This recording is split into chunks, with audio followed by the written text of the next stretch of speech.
अब भाई और बहनों, गुरुदेव भगवान हिसार जेल से बाहर आ चुके हैं अपने मिशन को पूरा करके, यानी भक्तों की छटनी करके, और संगत की छटनी हो चुकी है, फाइनल छटनी हो चुकी है। अब तो गुरुदेव भगवान यदि अपनी तरफ से अगर किसी पे रजा बख्श दें, किसी पे दया कर दें, मेहर कर दें किसी आत्मा पे मोक्ष की, साथ संगति से जोड़ने की ट्रेनिंग के लिए, तो एक अलग बात है, अन्यथा बड़ा मुश्किल कार्य हो गया। अब तो हिसार जेल से बाहर आने के बाद पूज्य गुरुदेव भगवान ने जो अपने मुख कमल से प्रवचन किए हैं, जो सत्संग फरमाए हैं, भाई और बहनों, वो बहुत ही सांकेतिक हैं। आम संगत तो समझ ही नहीं पाएगी कि गुरुदेव भगवान कहाँ क्या संकेत कर रहे हैं, क्योंकि अब परमपिता परमेश्वर सतगुरु रामपाल जी भगवान ने उनकी संगत में जो दो पार्ट हो चुके हैं, एक पार्ट गुरु के ज्ञान को आधार बनाकर भक्ति कर रहा है, और दूसरा पार्ट केवल भेड़ चाल में, देखा देखी में, ज्ञान को आधार ना बनाकर। तो पूज्य गुरुदेव भगवान ने सत्संग करके अपने दोनों ही बच्चों का पोषण करना है, अपनी दोनों ही आत्माओं को भक्ति की खुराक खिलानी है। तो परमेश्वर सतलोक आश्रम धनाना में बैठकर जो प्रवचन फरमाएंगे, उन सत्संगों को सतलोक आश्रमों में बैठे भाई बहन नहीं समझ पाएंगे, गुरुदेव के इशारों को नहीं पकड़ पाएंगे, क्योंकि वो सांकेतिक होंगे। गुरुदेव कहते हैं ना कि जो परम संत होते हैं वो जब सत्संग करते हैं तो उनके सत्संग सबके लिए होते हैं। प्रथम कक्षा के बच्चे के लिए भी होते हैं, पीएचडी वाले बच्चे के लिए भी होते हैं, यानी प्रथम नाम दीक्षा वाले के लिए भी होता है, जिसने नाम दीक्षा नहीं ली उसके लिए भी होता है, और जिसको आगे का ज्ञान मिल गया उसके लिए भी होता है। अब जिसकी जैसी बुद्धि काम कर रही होती है, जिसमें जैसा विवेक उत्पन्न हो पाया है, उस हिसाब से वो आत्मा अपने गुरुदेव के संकेतों को पकड़ लेती है और उन बातों को अपने जीवन में धारण कर लेती है। तो वर्तमान में पूज्य गुरुदेव भगवान जो संकेत करेंगे, और संकेत इसलिए करेंगे क्योंकि परमेश्वर ने शब्द रूप में अपने सत्सेवक बच्चों का भी पोषण करना है, उनको भी परमात्मा ने बराबर हिम्मत दे के रखनी है। इसलिए अब धनाना आश्रम में बैठकर किए गए सत्संग बहुत ही सांकेतिक होंगे, बहुत ही सूक्ष्म होंगे। तो गुरुदेव भगवान ने कुछ एक सत्संग फरमाए हैं, थोड़ा सा हमने कल जिक्र किया था, थोड़ा सा हम आज गुरुदेव भगवान के आशीर्वाद से जिक्र करेंगे, क्योंकि भाई और बहनों, अभी परमेश्वर की लीला समाप्त नहीं हुई है, केवल मिशन समाप्त हुआ है। और जिस प्रकार से पूज्य गुरुदेव भगवान ने अभी तक अपनी विशेष आत्माओं को, अपने सत्सेवक बच्चों को अपने से दूर ही रखा हुआ है, परमेश्वर ज्ञान को अज्ञान में मिक्स नहीं करना चाहते। इसलिए भाई और बहनों, आप और हमने बहुत ही धैर्य बनाकर रखने की आवश्यकता है। यानी सतलोक आश्रमों से जुड़े भाई बहनों की परीक्षा तो समाप्त हो चुकी है, उसी दिन समाप्त हो गई थी जिस दिन पूज्य गुरुदेव भगवान 10 अप्रैल 2026 को हिसार जेल से बाहर निकले थे। अब ये अग्नि परीक्षा हम सत्सेवक भाई बहनों की चल रही है। जैसे होता ना कि जब सरकार डीजल पेट्रोल वगैरह तैयार करती है तो वो पदार्थ एक ही होता है, और उस एक पदार्थ से बहुत सारी चीजें निकलती हैं जब उसको रिसाइकल करते रहते हैं। पहले उससे डामर निकलता है, तारकोल निकलता है, फिर उससे कोई और वस्तु निकलती है जिससे ये क्रीम वगैरह बनाई जाती है चेहरे पर लगाने की। उसके बाद फिर उससे डीजल बनता है, यानी बहुत सारी चीजें हैं। ये जो हवाई जहाज में जो तेल वगैरह जो डलता है भाई और बहनों, हवाई जहाज में, उसको कहते हैं पेट्रोलियम। तो सरकार क्या करती है, सबसे पहले वो पेट्रोलियम निकालती है, यानी जो सबसे जो श्रेष्ठ जो क्वालिटी का जो होता है तेल।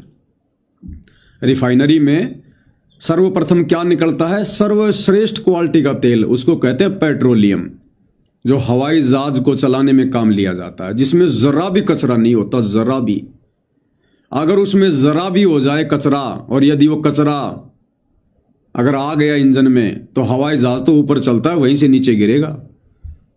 इसलिए सर्वश्रेष्ठ क्वालिटी का तेल सर्वप्रथम निकाला जाता है, उसको कहते हैं पेट्रोलियम।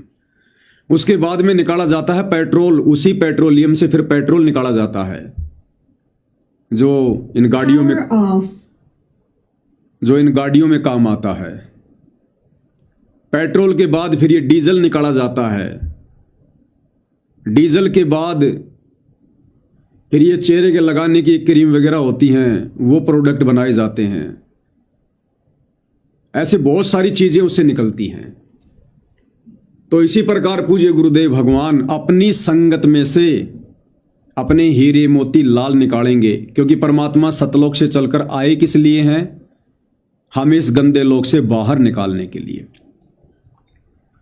तो ये परमेश्वर की लीला लगातार जारी रहेगी। अब परमेश्वर ने पेट्रोलियम निकाल के तैयार कर दिया। पेट्रोलियम सर्वश्रेष्ठ क्वालिटी की आत्मा परमेश्वर जी ने तैयार कर दी, यानी साध संगति सत्सेवक भाई बहन। अब इस पेट्रोलियम में से, इस साध संगति में से और थोड़ा बहुत जो कचरा होगा वो भी निकलेगा। और वो थोड़ा बहुत जो कचरा होगा, उस कचरे को निकालने के लिए परमात्मा ये थोड़ा सा समय देंगे, हम सत्सेवकों को अपने से दूर करके। बहुत सारे भाई बहनों के मन में ना जाने क्या क्या विचार उत्पन्न होंगे, क्या क्या दोष उत्पन्न होगा। बहुत सारे भाई बहन कह रहे हैं कि भाई हम तो जा रहे हैं आश्रम में। तो दास ने कहा कि तो बहुत अच्छी बात है, इसमें मेरी आज्ञा लेने की क्या जरूरत है, मैं तुम्हारा गुरु थोड़ी हूं जो मेरे से आज्ञा ले रहे हो। भाई गुरुदेव भगवान की गैर हाजिरी में मेरी जिम्मेदारी थी, मैंने मेरी सेवा की, कर रहा हूं। मैंने किसी को बांध के थोड़ी रखा था।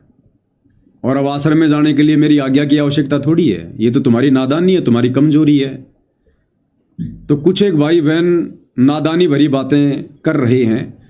अब ये नादानी भरी बातें कौन करेगा भाई और बहनों? वही बात है जैसे पूज्य गुरुदेव भगवान ने अनमोल ज्ञान दिया सन 1994 से 2014 तक, और लाखों की संख्या में भगत गुरुदेव भगवान से जुड़े, उनके फॉलोवर बने। और जब गुरुदेव भगवान ने परीक्षा ली 2014 बरवाला कांड के बाद से, तो गुरुदेव भगवान की लाखों की संगत में फिर 2 पार्ट बन गए। बहुत सारे लोग ऐसे थे जो उस भक्ति को छोड़ के चले गए, दूसरे पंथों में चले गए। बहुत सारे भगत ऐसे थे जो दृढ़ रहे कि भाई गुरु जी के ज्ञान के अलावा दूसरा कोई ज्ञान धरती पर नहीं है, तो वो टिके रहे। अब जो गए वो कौन थे? जो गए वो थे जिन्होंने ज्ञान को आधार नहीं बनाया, जो केवल देखा देखी में किसी के हाथ पकड़ के लाने से आ गया, नाम दीक्षा ले ली, काम ठीक हो गया तो लगा रहा, नहीं तो छोड़ के चला गया। तो उन आत्माओं ने गुरुदेव के प्रवचन सुनकर ज्ञान को आधार नहीं बनाया, वो देखा देखी में भक्ति पर लगे हुए थे, मर्यादाओं में रहते नहीं थे। तो वो आत्माएं उस झटके को सहन नहीं कर पाई, उनमें वो दृढ़ता, वो विश्वास उत्पन्न नहीं हो पाया। तो वो आत्माएं सतगुरुदेव भगवान से बरवाला कांड के बाद में धीरे धीरे धीरे धीरे बिछुड़ गई, और जो थोड़े मजबूत थे वो टिके रहे। ठीक इसी प्रकार वर्तमान में गुरुदेव के जेल से बाहर आने के बाद जो हम सत्सेवकों की अग्नि परीक्षा चल रही है। अब सात संगति में भी 2 क्वालिटी हैं।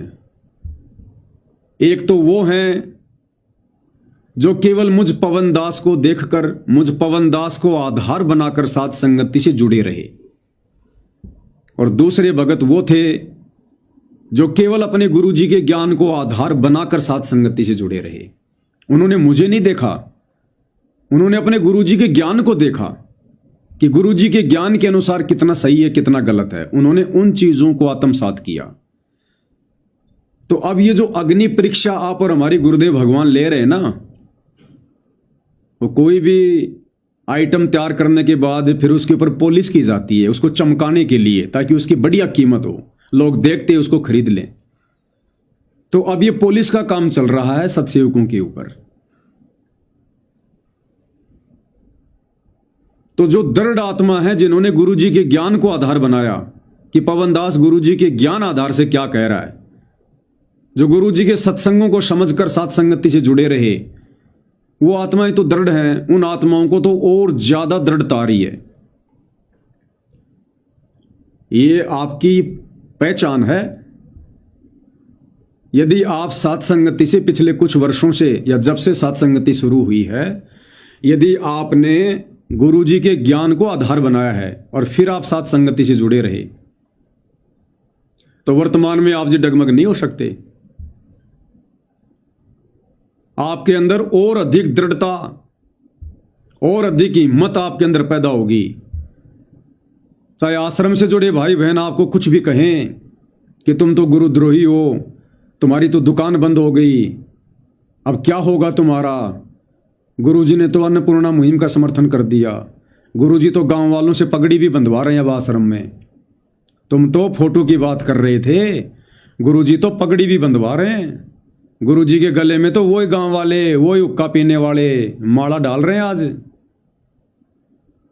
और गुरुजी तो ना उस ट्रॉफी से दुखी हुए ना वो हड़ से दुखी हुए, गुरुजी ने तो किसी को कुछ नहीं कहा, तुम्हारी दुकान बंद हो गई। तो इस प्रकार की बातें सुनकर जो आत्माएं ज्ञान को आधार बनाकर जुड़ी रही और जिन्होंने साथ संगति की वीडियो लगातार देखे हैं, उन आत्माओं को और ज्यादा हिम्मत और ज्यादा दृढ़ता उत्पन्न हो रही है कि भैया ये सूक्ष्म रूप में क्या खेल चल रहा है। हमें सब कुछ भली भांति हमारे गुरुदेव के आशीर्वाद से पता है, और हमारा ना तो आप आश्रम वाले भाई बहनों से कोई राग द्वेष है, ना कोई मनमुटाव है। और बहुत अच्छी बात है, पूज्य गुरुदेव भगवान आ गए हैं, आप लोग उनकी सेवा कीजिएगा, उनकी पूजा कीजिएगा, परमात्मा के सत्संग सुनिएगा। आप लोगों के अनुसार अभी हम दुर्बुद्धि के शिकार हैं, जब हमें सद्बुद्धि आ जाएगी तो हम भी अपने मालिक के चरणों में आ जाएंगे।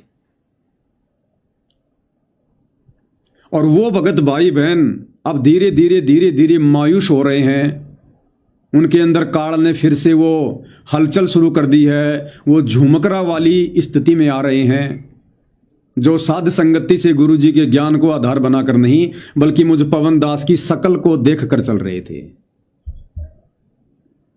केवल मुझ पवनदास को आधार बनाकर जो साध संगति से जुड़े हुए थे वो तो भैया फेल होंगे।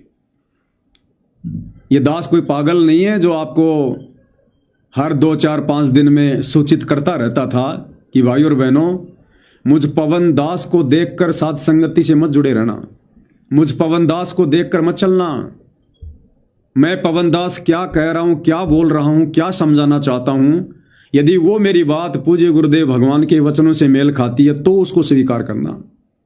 ये बात मैंने आपको सैकड़ों बार कही है, लेकिन वो भाई बहन, उनके संस्कार कमजोर कह लीजिएगा, वो फिर भी मुझ पवन दास की बूंदी शकल को देखकर ही साथ संगति से जुड़े रहे कि गुरुजी तो पवन दास के पास आएंगे, गुरुजी तो पवन दास के पास आएंगे। इतना आसान नहीं है मेरे भाई।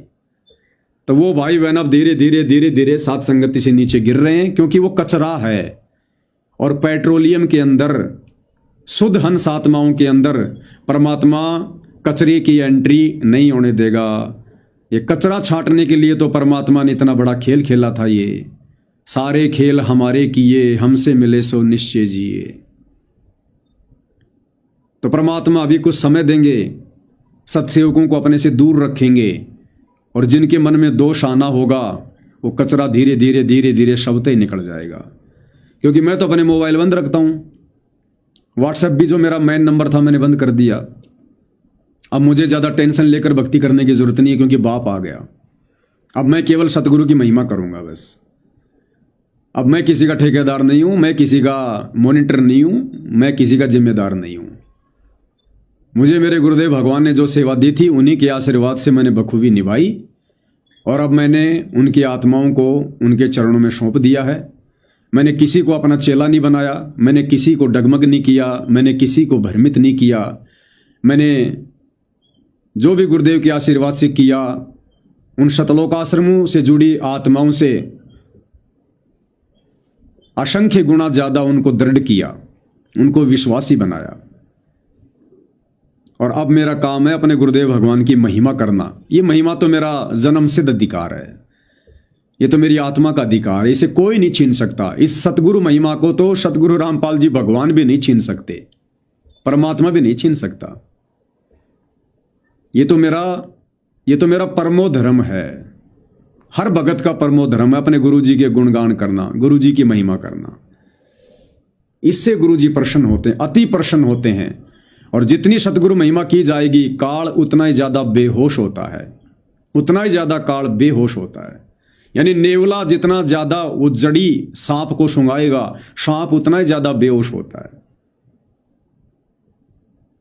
तो जिन्होंने ज्ञान को आधार बनाया, आज वो दृढ़ हैं, उन्हें सारा खेल समझ में आ रहा है, उनके मन में कोई दोष नहीं है। और जो मुझ पवनदास की शकल को देखकर साथ संगति से जुड़े रहे, वो भाई बहन अब धीरे धीरे साथ संगतियों से बाहर निकल रहे हैं। और वो परमात्मा जी ने निकालना है भाई और बहनों।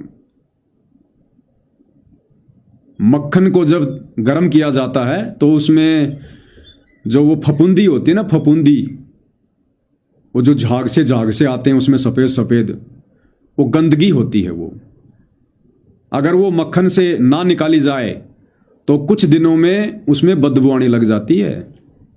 इसलिए गुरुदेव भगवान ने थोड़ा बहुत जो कचरा सात संगतियों में होगा, परमात्मा उसे भी निकाल देगा। अब दास को ज्यादा कहने की आवश्यकता नहीं पड़ेगी। अब दास ने किसी के ऊपर कोई ज्यादा कुछ बोलने की जरूरत नहीं पड़ेगी, क्योंकि अब वो कचरा गुरुदेव भगवान अपने आप धीरे धीरे निकाल देंगे। मैं किसी के कोई इंडिविजुअल कांटेक्ट में नहीं हूं, ना मुझे रहने की आवश्यकता है। मैं वैसे ही, मैं तो एकांत प्रिय आदमी हूं। मैं तो अपने घर वालों के साथ भी ज्यादा बातचीत करना पसंद नहीं करता। तो संगत से फिर मेरा ज्यादा क्या मेल मिलाप। जो जिम्मेदारी थी परमात्मा ने निभाई, आगे परमात्मा जो जिम्मेदारी देंगे, दास शहर से भीख का लेके कटोरा खड़ा रहेगा। जो सेवा परमात्मा झोली में डालेंगे, दास शहर से उसे निभाएगा। अब भाइयों और बहनों, काल के साथ किए गए एग्रीमेंट के अनुसार, काल के साथ किए गए अनुबंध के अनुसार अब परमात्मा सीधे सीधे तौर पर अपने सत्सेवक आत्माओं का पोषण नहीं करेंगे। जैसे आश्रमों में बैठकर उन भगत भाई बहनों की बड़ाई कर रहे हैं कि बच्चों, तुम्हारी माता ने तो तुम्हारे अंदर तीनों क्वालिटी पैदा की हैं, या तो माता भगत जन है, या दाता या सूर, नहीं तो रेले बांझड़ी क्यों व्यर्थ गवावे नूर। तो बच्चों, तुम्हारी माँ ने तो तुम्हारे अंदर तीनों क्वालिटी डाल रखी हैं। वो परमेश्वर इस प्रकार से उन आत्माओं का पोषण कर रहा है, उन आत्माओं को हिम्मत दे रहा है, क्योंकि वो आत्मा संकेत समझने के लायक नहीं है। और इधर परमपिता परमेश्वर जी ने अपने इस दास को खड़ा कर दिया है अपनी हजारों की संख्या में अपने सत्सेवक आत्माओं के पोषण के लिए। पोषण तो गुरुदेव भगवान कर रहे हैं अपने प्रवचनों से, लेकिन भाई बहन इतने संकेत समझ नहीं पाते। समझ तो जाते हैं, ऐसी बात नहीं है कि समझते नहीं है, क्योंकि मुझे भाई बहन ही बताते हैं, फिर ये दास आप जियों को आगे थोड़ा अच्छे से समझाता है। लेकिन दास के द्वारा जब परमात्मा थोड़ा और अधिक खुलकर विश्लेषण करवा देते हैं तो भाई बहनों को थोड़ी हिम्मत आ जाती है, थोड़ी दृढ़ता आ जाती है। काल का दाव नहीं लग पाता, फिर मन में कोई शंका पैदा नहीं हो पाती। तो दास को परमात्मा ने अभी भी थोड़ी बहुत सेवा दी हुई है, और दास कोशिश करेगा अपने पूज्य गुरुदेव भगवान के द्वारा दी गई सेवा को अंतिम श्वास तक निभाने की। और दूसरी बात भाई और बहनों, वही बात है, जब गुरुदेव भगवान बरवाड़ा आश्रम में रहते थे तो एक माई के मन में ऐसे दोष आ गया। माई ने कहा कि गुरुजी, सबसे पहले तो यही भगत पार होंगे जो आपके आगे पीछे ये बंदूक ले लेके घूम रहे हैं, आपके ऊपर चवर कर रहे हैं। आप इनको 10 बार आशीर्वाद देते हो, 10 बार इनके हाथों में प्रसाद दे रहे हो। तो गुरुदेव ने कहा कि माई, एक बात बता, डॉक्टर सबसे ज्यादा कौन से मरीज के पास रहता है? तो माई ने कहा कि गुरुजी, उसी के पास रहेगा जो बहुत ज्यादा बीमार हो। तो गुरुदेव ने कहा कि माई, ये जो तुझे बहुत बड़े बड़े भगत दिखाई दे रहे हैं ना, ये ये तरोताज़ा हट्टे कट्टे हाथ में बंदूक लेके सफ़ेद चोले पजामे पहने हुए मेरे ऊपर चवर करते हुए, बेटी ये सारे के सारे कोमा में हैं, ये हैं कोमा में। और यदि मैं इनको अपने पास में ना रखूं, यदि इनको छोड़ दूं आप अन्य बच्चों की तरह, तो काल इनको कब का उठा के ले जाए। इनके इतने माड़े संस्कार हैं इनके। तो वर्तमान में भाई और बहनों, परमात्मा हिसार जेल से सीधे जो सतलोक आश्रम धनाना में गए हैं, तो समझ लेना भाई और बहनों, वो जितनी भी आत्माएं हैं वो रोगी आत्माएं हैं, वो कमजोर आत्माएं हैं। और डॉक्टर उन्हीं आत्माओं के इर्द गिर्द रहता है, उनके आसपास रहता है, ताकि कोई दिक्कत आ गई तो तुरंत संभाल ले। और जो स्वस्थ आत्मा होती है, जो व्यक्ति स्वस्थ होता है, जो रोग मुक्त हो जाता है, फिर डॉक्टर को कोई चिंता नहीं होती। डॉक्टर उसको डिस्चार्ज कर देता है, उसको परहेज बता देता है कि देख भाई तू रोग मुक्त हो गया है और ये मेरी मेडिसिन है, ये परहेज हैं, अब मेरी तरफ से तो कोई दिक्कत नहीं है। अगर तूने परहेज तोड़ दिए तो फिर मामला बिगड़ जाएगा, बाकी तेरा बाड़ी बाका नहीं होगा। तो गुरुदेव भगवान ने हम सत्सेवकों की छटनी कर दी, हमें रोग मुक्त कर दिया। कौन से रोग से? काल के रोग से मुक्त कर दिया। और गुरुदेव ने हमें नियम बता रखे हैं, मर्यादा बता रखी है कि मेरे बच्चों इन मर्यादाओं में रहना और विश्वास रखना अपने गुरुदेव भगवान पर, अपने परमात्मा पर। तुम्हारा काल बाढ़ भी वाका नहीं कर सकता, चाहे मेरे से 7 समुद्र दूर क्यों ना बैठकर भक्ति कर लो, तुम्हारा काल बाढ़ भी वाका नहीं कर सकता। बस सुरती अपने गुरुदेव के चरणों में टिका के रखना और मर्यादाओं का अंत तक पालन करना। तो आश्रम से जुड़े भाई बहन अभी रोगी हैं और आध्यात्मिक वैद्य का रोगियों के पास रहना बहुत जरूरी है।